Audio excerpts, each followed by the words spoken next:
The Rays will turn to Shane McClanahan today to try to make it 2 wins in a row. This is not an easy task, AJ. For Miami, McClanahan has been fantastic. Another guy could be headed toward the All-Star game for the Rays. It's going to be Lake Bacher. 19 games this season. You take a look at the numbers, an outstanding whip right there of .96. I guess the only question that you have about Lake Bacher, how long will he go? And I know that Clayton McCullough, the manager of the Marlins, said, listen, he'll go out as long as he can be effective. His longest outing was his last outing. He went 2 2/3 innings against the Nationals, 49 pitches. So you don't expect him to get much more north than 50 before he turns it over to the bullpen. All right, Bacher goes to work now with 1 out, nobody on, to Jonathan Aranda. 2-2 to Aranda. Punched him out with a good, hard, high country heater. So 2 out, nobody on for Junior Caminero, Has reached base in 21 of his last 33 plate appearances. That's a fair ball. And that, my friends, is a perfect top of the first inning for Lake Bacher. And he does it on 14 pitches. Shane McClanahan, let's look what he's done in his last 7 starts. By the way, 5 of the 7 were scoreless. Absolutely dominant. You know, he started the season, his first 4 starts, he was 1-2 with a 5 ERA. And look at this. Right there, the whip. Big reason why, not walking anybody. Just 8 walks over those 7 starts. You just don't know about his mix. little flare to shallow right, and Mesa able to make the play, 1 out. Here's Otto Lopez, another right-hand batter against the lefty McClanahan. A bunt. Junior gets there, 2 down. Now, was that on purpose? It looked like Shane was going down with his glove to make that play. Did he pull off of it? It ended up being an easier play for Caminero, and they had plenty of time. I don't know. I don't know. I saw they were laughing after it. Shane and Junior were laughing after it, but that was a pretty standard play there for Junior Caminero. And Stowers grounds to Aranda, and it's a quick 7-pitch 1-2-3 first for Shane McClanahan. 8 pitches make it. No score through 1. Now, guys, it's been a challenging week for Chandler Simpson. We saw him have to get stitches to his bottom lip Monday after his helmet hit him in his mouth. But then also we saw him have to leave the game Friday night in the 3rd inning due to some left thumb discomfort. Talking with him after the game, he said the issue dates back to that Detroit series on Wednesday when he jammed his thumb on a swing. He felt it again Friday night, and the discomfort flared up enough that he needed to come out of the game. Well, you were talking about it in the previous inning about just how rare it is to see Richie Palacios at left field. Well, because of that, he is taking the start today, and that one, manager Kevin Cash said he feels very comfortable having Palacios out there, noting that his versatility is one of his biggest strengths. And as for Simpson, well, Cash did say he is fully available to come off the bench and could still help this team in today's game if needed. And he went around. So Palacios strikes out on that fastball. And that ball was clearly off the plate, but kind of running up and away, and Richie couldn't help himself. Got a high fly ball in the air deep to right field off the bat of Cedric Mullins, and that is going to fall on the track. Nice little leaping grab by Kyle Stowers. Mullins has homered in 2 straight games and just missed a 3rd. Pretty good ERA for Shane McClanahan, and some excellent company to be spent time with. So the velocity's come down just a touch, but it's still very effective velocity. It's still good velocity. But boy, what it has done to his secondary pitches, the changeup in particular, right there. That's it.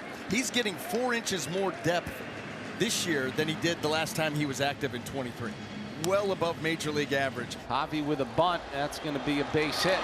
2-out single, first hit of the ball game for Miami.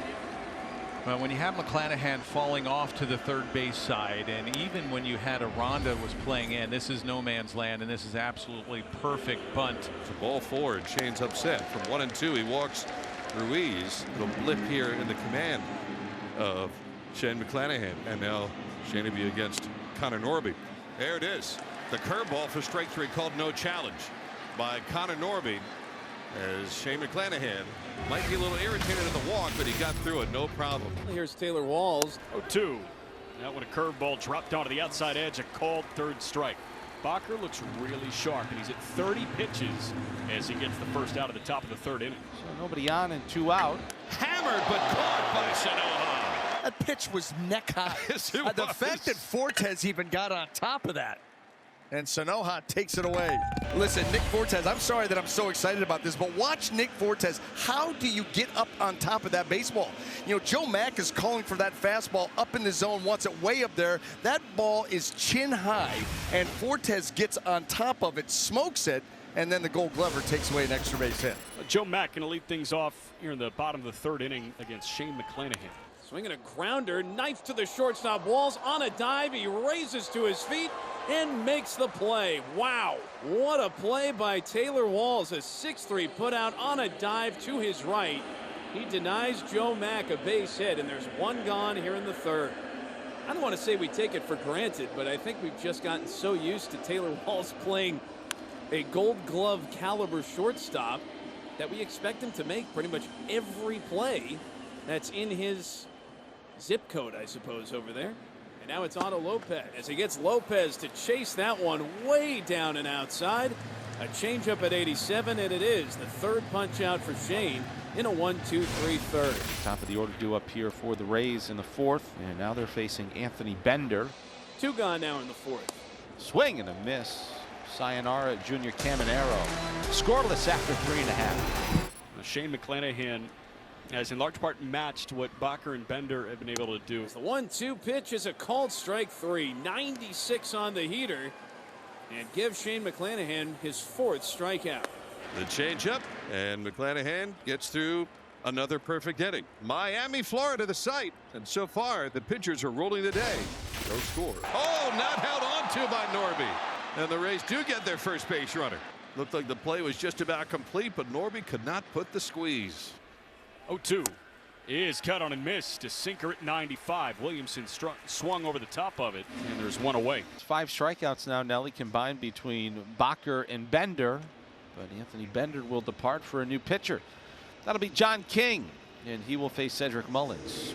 Oh, he gives one up now. That hurt. The runner at first, Palacios, will push to second. Mullins aboard on the hit batsman.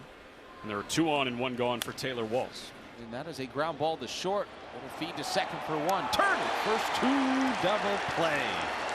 Side retired, inning over. Marlins work around the leadoff error by Javier Sanoha. And the only man with a hit's the man at the plate, Javier Sanoha. Lifts one in the air. Deep to left field. This is way back. And gone! Javi gives the Marlins the lead. That slider, it's been a big pitch for Shane here in this ball game, and that one, it kind of rolls right into the swing. Let's have that slider right there just stays flat. Not a lot of depth to it, and he's wondering, and realizing. And there's ball 4 to Ruiz. Marlins have a walk after the solo shot by Sanoha to give him a 1-0 advantage. There goes Ruiz. The pitch is low, and the throw down to second is not in time. It sails into center. Ruiz is on his way to third. Charge Nick Fortes with his 5th error of the season. Give Ruiz his 9th stolen base. And the Marlins are really in business now. All right, well, there's a big strikeout for McClanahan to get Norby and hold the runner at third for now. And McClanahan, while the strikeouts have been subdued, he can get the punch out when he needs it.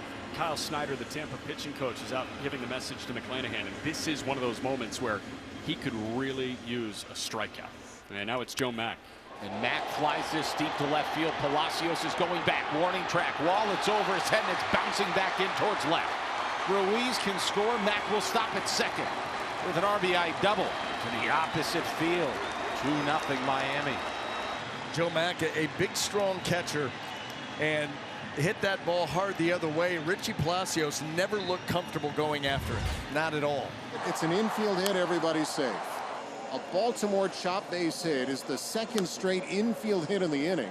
Everything breaking right for the Marlins. They now have the bases loaded, and there's still just 1 out in the 5th and 2 runs home. And Shane McClanahan just unlucky, right? Got a couple of ground balls there.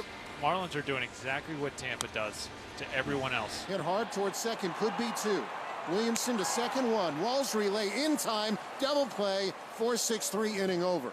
And the Marlins will settle for 2. They take the lead. They're up 2-0 after 5. A new arm into the contest for the Fish. Calvin Fauché gets a clean 6th inning.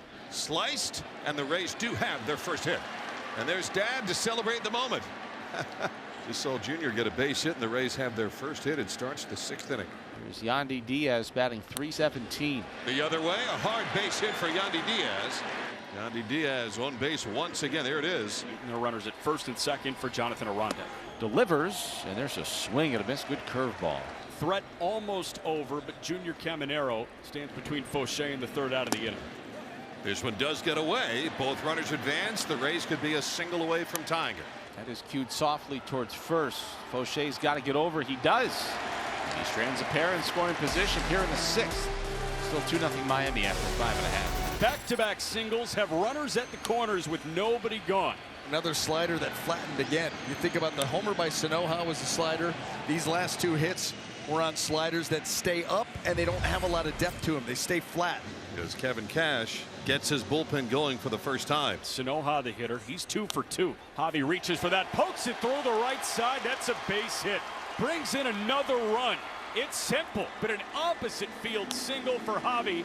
Not only his 3rd hit of the day, but it's an RBI. Jimenez to second, Burton to score, and it's 3-0 Fish in the bottom of the 6th. Ouch, that hit him. 3 free passes today, 2 walks and a hit by pitch. Now it's bases loaded, nobody out, and that might be it for Shane McClanahan. All right, well, McClanahan is done and leaving 3 men on base. Fastball 61% of the time split up between the 4-seam, the 2-seam by Legumina. Comes from that sidearm release point. Gets some late life on his pitches and needs to pull a rabbit out of a hat here to keep this at 3 runs. Infield in. Liam Hicks is going to pinch hit for Connor Norby. 0-2 to Hicks. That is hit high and deep to right center field. Way back there. Onto the warning track goes Mason. He makes the catch. Tagging from third and scoring is Jimenez. Liam Hicks just missed a grand slam to one of the deepest parts of the ballpark. But that sac fly makes it 4-0. Oh, now it's Joe Mack. Up the middle. Walls for 1 and 2. The double play is turned. And boy, bases loaded, none out. You'll take just 1 run allowed. And the Rays have 2 aboard with nobody out. So a walk and a hit by pitch. So back we go to the top of the order. Yandy Diaz. Diaz towards the open space in left center field. The Rays will have cut in to the deficit as Mesa scores and Fortes goes to third. It's a 4-1 Marlin lead, and second and third for the Rays. Back-to-back Ks of Aranda and Caminero, and there are 2 men gone with runners at second and third. Now there's 2 down, and the Rays will need something from Richie Palacios. Soft liner to second. Edwards has got it. Rays get 1, but strand a pair here in the 8th. Still Miami 4. Now it's Tampa Bay 1 after 7.5. It's the former Ray, Pete Fairbanks, on to pitch against his old ball club. One of the blown saves is against the Rays. The other came against the Mets. Ball 4 to start the inning. And that was not particularly close at all. And 1 on, 1 out here in the 9th inning. We'll bring Taylor Walls to the plate. Showing bunt, and a bunt hit with 2 strikes. Wow, that took some guts. And the tying run will come to the plate. Liner towards first, diving stop by Hicks with a nice little feed to Fairbanks, and he got there just in time to get Mesa. Really nice play by Liam Hicks. Can looked like it was ticketed for the right field turf, but Liam Hicks plucked it. He shuttled it to the covering Fairbanks. Runners pushed to second and third, but that is a huge out number 2. But Simpson off the bench looking to keep this game alive for Tampa. Fairbanks is looking to put it away and keep Yandy Diaz waiting on deck. And it gets away. Here comes Williamson to score the 2nd run, and Walls takes third. On a pitch that Fairbanks yanked a little bit, got back to the screen, and it's 4-2 in the top of the 9th. Ball 4, and Yandy will bat. Now things have gotten very interesting. What a plate appearance by Chandler Simpson from 0-2 to a walk to get Yandy Diaz the tying run to the dish. And it's a base hit to right field for Yandy Diaz. Simpson's going to make it to third base. It's a 1-run game. 4-3 Miami. Aranda will be coming up, and the Marlins getting a lefty in their pen. Will they stick with Pete Fairbanks? Aranda in a hitter's count. And now it's 3-1. Fairbanks just doesn't seem to have it. Now he's hearing about it from this crowd. If he loses Aranda here, will they go to Zuber? Oh my gosh, with Caminero at the plate. It's ball 4 high. The bases are loaded, and Junior Caminero is coming up. Boy, this crowd is really letting him hear about it. Not happy.